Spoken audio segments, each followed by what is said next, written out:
ऐलान news live में आपका स्वागत है। मैं सैयद मोइनुद्दीन। आज मेरे साथ हैं लातूर शहर के मशहूर समाज सेवक एडवोकेट लारा शेख। लारा शेख साहब, ऐलान न्यूज़ लाइव में आपका स्वागत है। अस्सलाम वालेकुम रहमतुल्लाहि व बरकातुहू। वालेकुम अस्सलाम। हाफिज़ साहब, आपने हमको बुलाया और इब्तिदाई तौर पे हम आपका परिचय आवाम से कराएंगे। 25 साल पहले हिंदुस्तान की आवाम अमन का ऐलान, ऐसा इनका प्रिंट मीडिया में एक नाम निकला, आज तक चल रहा है। हिंदुस्तान में जो अमन चाहिए उनकी वो बुनियादी सोच है और अभी उन्होंने न्यूज़ लाइव ऐलान का शुरू किया है। मैं उनको मुबारकबाद देता हूँ। शुक्रिया। इनका कार्यालय आजमगंज के कॉम्प्लेक्स में है, लातूर में। मैं उनको मुबारकबाद देता हूँ। एडवोकेट लारा शेख साहब, हाल ही में जब विधानसभा के चुनाव शुरू हो गए थे महाराष्ट्र के, उस वक्त आपने भी लातूर मतदार संघ से नामांकन अर्ज़ दाखिल किया था। जी, उम्मीदवारी के लिए नामांकन अर्ज़ दाखिल किया था, लेकिन पता चला कि आपका नामांकन अर्ज़ रद्द हो गया। अफसोस की बात है। जी, तो क्या इसके पीछे क्या वजह थी या क्या हुआ था जो ये रद्द हुआ आपका?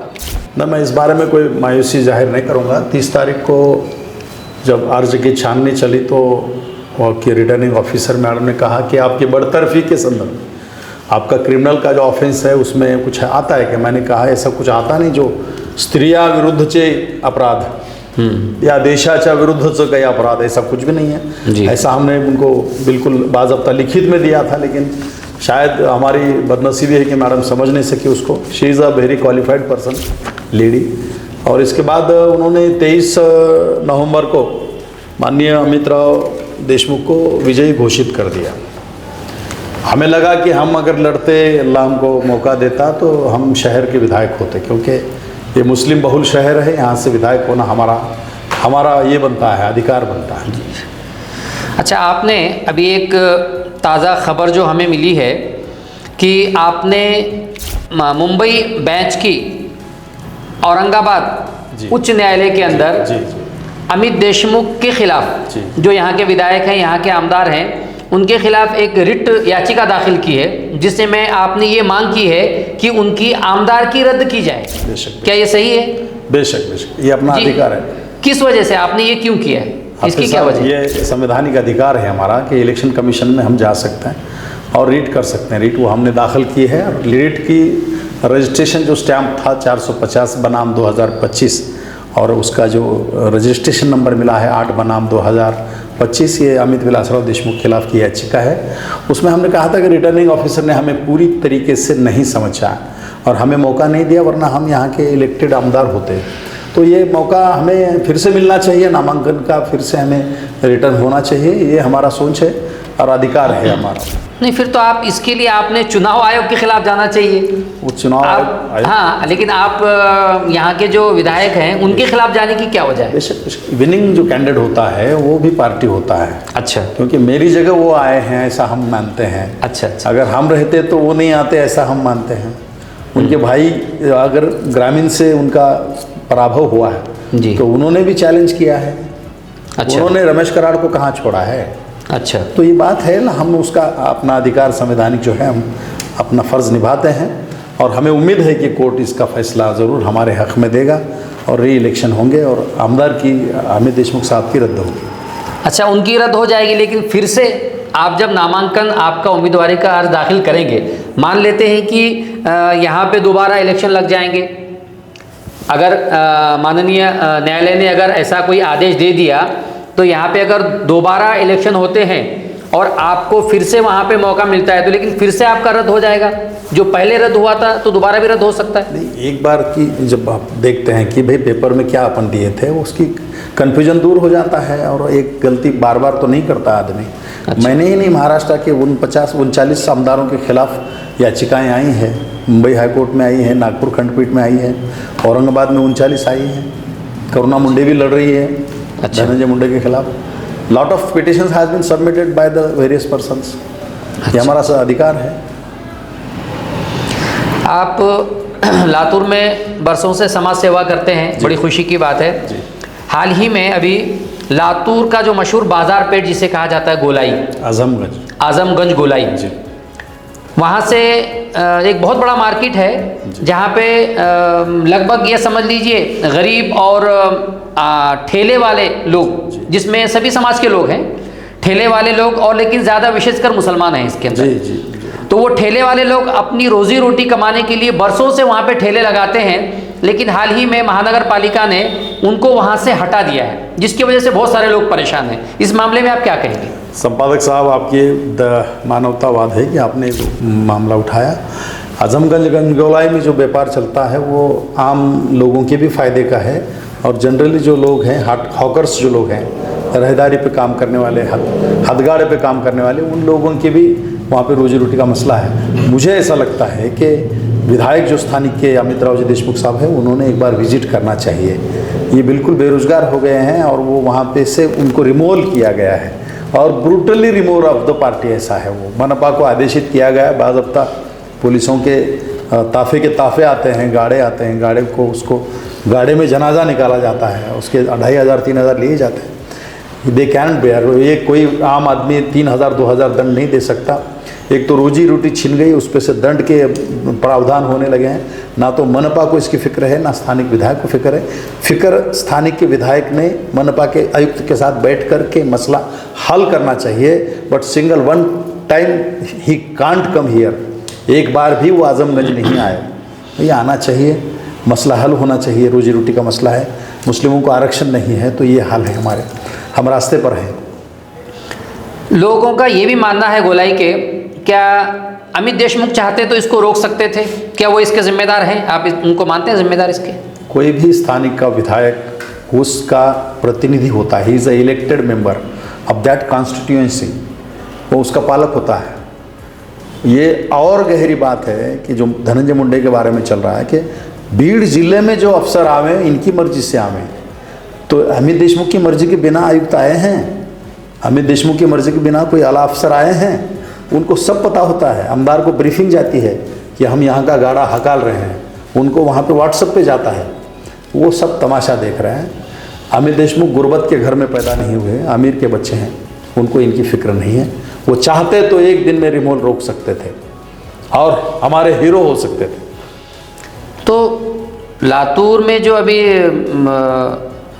इलेक्शन हुए उसमें तो ये भी बात उतनी ही साफ जाहिर है कि मुसलमानों की वजह से ही अमित देशमुख चुनकर आए हैं, तो फिर अमित देशमुख ने मुसलमानों का ख्याल रखना चाहिए। बेशक ये दरियादिली मुसलमानों ने दिखाई है, उन्होंने ऐसा कुछ मांगा नहीं था। उनका ये कहना है कि हम आपको नोट से जीत सकते हैं। अच्छा, 4 बजे के बाद उनके चाचा नोट लेकर घूमे मुस्लिम बस्तियों में, इसलिए अबाउट 7000 का उनको लीड मिला है। वो 7000 से आए हैं, बहुत इत्तेफाक से आए हैं, मुसलमानों के वोट से ही आए हैं, ऐसा भाजपा भी बोलती है।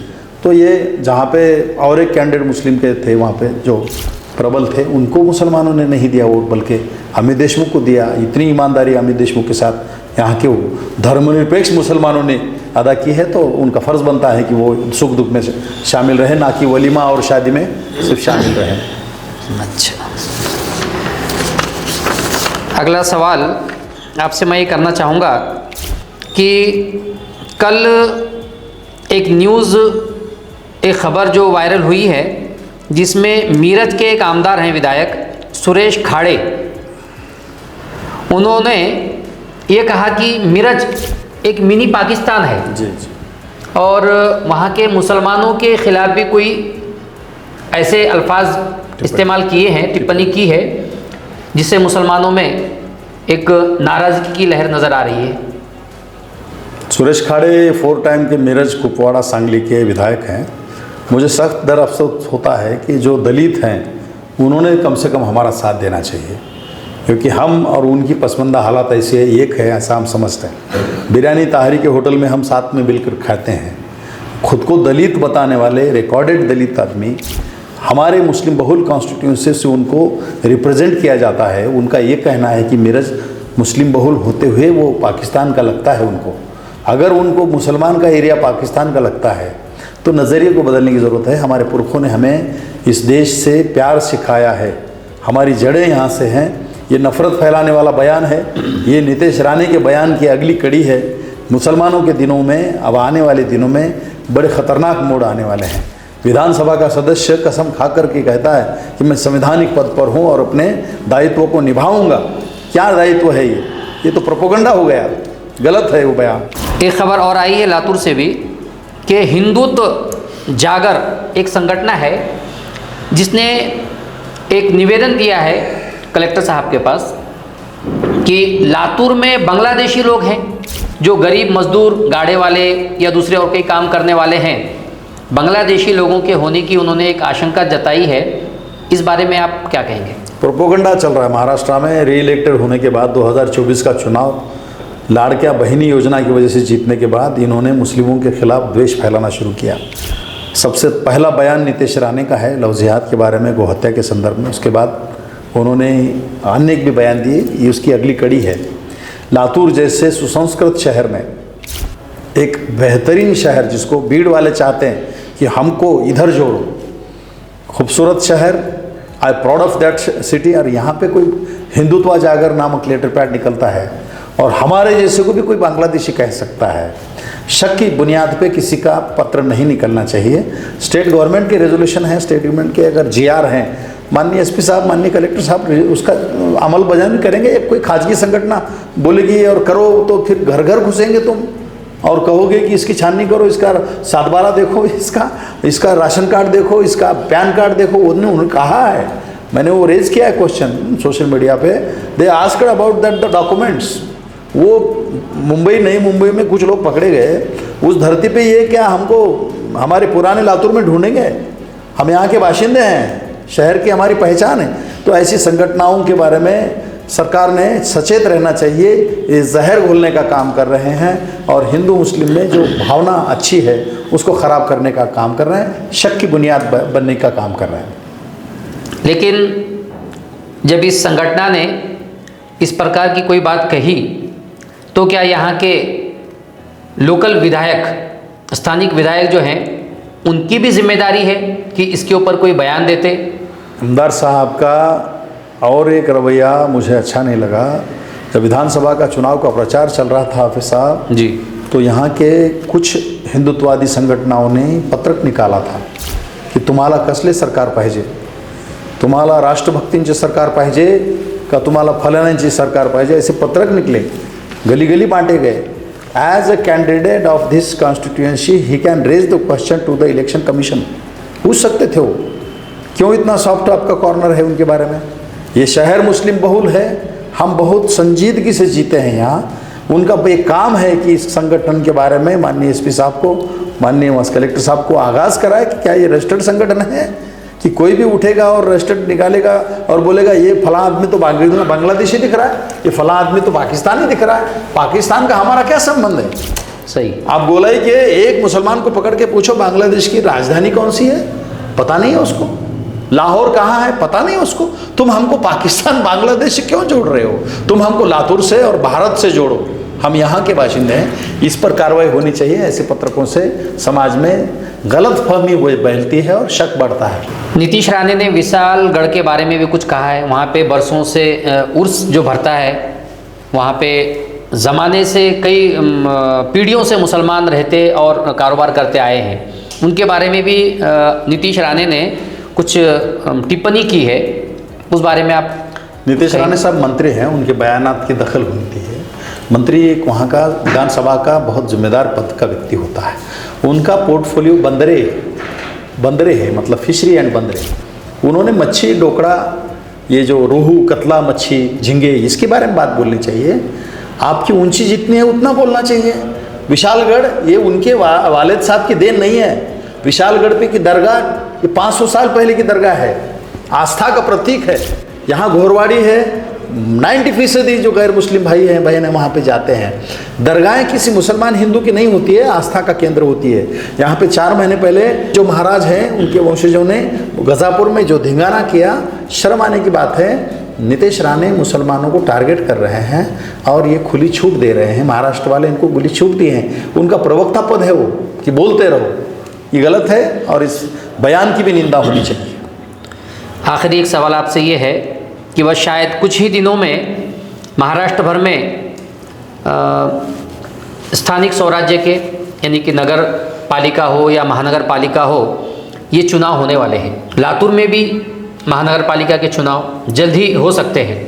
इस मामले में आप यहाँ के मुसलमानों को क्या संदेश देंगे और क्या कहेंगे कि क्या करना चाहिए और कौन सी राजनीति अपनानी चाहिए? शुक्रिया आपका। मैं तो कहूँगा कि ये बहुत बड़ा सुनहरा मौका है आपको कि स्थानिक स्वराज संस्था में आपका जाना, आप इंडिविजुअल जाओ, पार्टी से जाओ, किसी से भी जाओ, क्योंकि पिछली जो मनपा की स्टैंडिंग कमेटी थी उसने ऐसे ऐसे महापुरुषों के नाम मुसलमान बस्तियों में दिए जिन महापुरुषों की पहचान भी नहीं है। तो ये मनपा का जो सभागृह होता है, तुम्हारे गली में रास्ते बनेंगे कि नहीं बनेंगे, लाइट लगेगी कि नहीं लगेगी, पानी आएगा कि नहीं आएगा, इतना जिम्मेदारी होती है। आप किसी को फ़ोन लगा के मोहताज होने के बदले आप नगर सेवक हो जाओ, आप तैयारियां करो, किसी पार्टी की ज़रूरत नहीं है। आप अगर स्टैंड है, अल्लाह की आपको मदद मिलेगी।